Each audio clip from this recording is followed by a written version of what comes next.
Welcome back. Cuba's fight against its tyrannical government raging on, but will Democrats finally take this as a sign that socialism does not work? Cuba is a failure because socialism doesn't work. Trump turned the screws on the regime in Havana and in Venezuela. Biden wants to liberalize all that, and I think all that will do is entrench the regime in power. This is what tyrannies do, and that's what Marxism does. They hold people hostage. The Cuban people are their hostages. You've got the two people in charge of Cuba policy right now, and the Biden administration want to open it all up. Here to discuss is Fox News contributor and retired Marine bomb technician Joey Jones, and our friend and our first in-studio guest. Oh, wow. And we're very excited it's you. I'm excited to be here, yeah. Belated birthday yesterday, anyway. I did. I turned old enough to run for president, so I'm going to... Wow, hey, congratulations. So are you going to, or is there breaking news here? No. That would have been awesome if you could have made that announcement at 5:31 on our show, but you know, no pressure. It's just a funny milestone. Okay, so so what do you think? Are you still surprised that people want socialism in this country? No, not at all. When you grow up as in a place as prosperous and spoiled as we live in, it's easy to criticize it or look at things that may seem okay on paper and kind of ignore the parts that really suck about it. Like maybe we have 1 million or more people here in this country that came here from Cuba and could tell us what's going on there.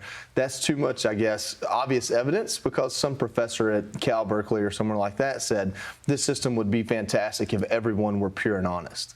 Okay, but to that point, in this moment, when we're looking at Cuba, when Cuba is top of mind every single day, is the message of socialism failure getting through to that person who's been indoctrinated at those liberal universities who says, socialism, not horrible? Is that message but it doesn't seem like it.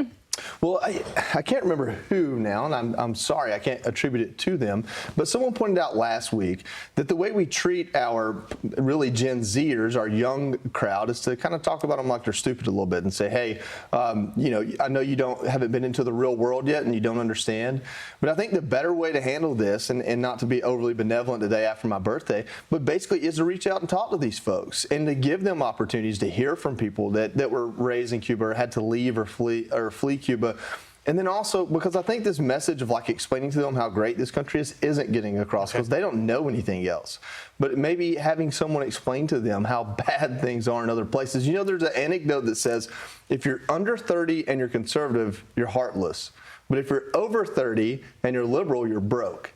And so neither one of those things are really true, but that's their perspective, right? We have to have an opportunity to grow and learn and mature, get new priorities and get new perspectives. And so I just hope that people are reaching what seems to be a young crowd that's all for socialism but aren't even paying taxes yet. Well, and as someone who's, you know, sacrificed your life, lost your legs fighting for our country, which thank you for your service, what would you say to those younger kids then? If you had the opportunity to personally sit down and speak to them, what would your message be? Yeah, I've been injured in service this country, but before I was ever injured, I was in 2 countries that literally were fighting some semblance of a civil war or were basically the battleground for the entire world to fight over things like freedom and democracy. And I saw people come running to us because they didn't have an emergency room within 100 miles. And they would use our bases for an emergency room for their child that they didn't know how to take care of. And that type of both ignorance and lack of resources ran rampant in southern Afghanistan and even places in Iraq. And for people to understand what this country is and to take issue with our core principle of just democracy in general or capitalism, I feel like they just don't have perspective. And it's easy to get mad at them. I do get mad about it. But rather than getting mad at some 22 or 24-year-old that makes it onto some campus reform video talking about how they're ashamed of the country, I'd rather just maybe sit down and have a conversation with them. I think most young people want to be led. The problem is the people who have filled that gap are ideologues that don't truly appreciate this country. With that as the backdrop, U.S. women's soccer team, other squads kneeling in protest before Olympic matches. What's your reaction to what you saw? So I had to learn about this because I'm not tuning in. And I'm not tuning in because I'm just vindictive. It's just not interesting anymore. My first response is we lost 3-0, I think, to Sweden. So maybe focus on playing good soccer because we supported you when you did. And it was after you won a championship and you decided to protest that we said, you know what, we're going to tune out. But beyond that, I believe they protested not during the anthem, but at the beginning of the match. Right. Well, there are rules now.